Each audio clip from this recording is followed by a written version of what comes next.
சீமான் என் நண்பர், குறிப்பாக பெரியார் அவர்களை கையில் எடுத்தீங்கன்னா பல முனையில இருந்து தாக்குவாங்க, பர்சனல் லைஃப் உள்ள போவாங்க, காவல்துறையினுடைய அத்துமீறலை பார்த்தோம்.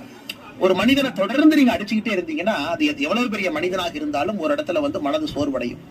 அண்ணன் சீமான் அவர்களுக்கு சொன்ன, உங்க பாதையில நீங்க போயிட்டே இருங்கன்னா எங்களுக்கும் அவருக்கும் நேரெதிர் கொள்கைகள் இருந்தாலும் கூட, அவர் பாரதிய ஜனதா கட்சியை நிறைய இடத்துல விமர்சனம் செய்தாலும் கூட, பிரதமர் அவர்களை விமர்சனம் செய்தாலும் கூட, அடிப்படையில தமிழக அரசியல் களத்துல திராவிட கட்சிகளை எதிர்த்து துணிவாக நின்று கொண்டிருக்கின்றார்.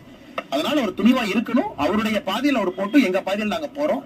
ஏன்னா இந்த விஷயம் எல்லாம் சோர்வடைய செய்யுங்கன்னா, தனிப்பட்ட தாக்குதல்கள், ஒரு மனிதனை அந்தரங்க விஷயங்கள், குறிப்பாக காவல்துறை வீட்டுக்குள்ள போனது, அது காட்சி ஊடகத்தில் எல்லாமே பார்த்தோம். தொடர்ச்சியா நடக்கும் பொழுது அது யாராக இருந்தாலும் கூட மனச்சோர்வு ஏற்படும். சீமான் எதாச்சியாக இந்த கல்யாண நிகழ்வை பார்க்கும் பொழுது ஒரு வார்த்தை சொன்னா, தைரியமா இருங்க, உங்க அரசியல் பாதையில் நீங்க போய்கிட்டே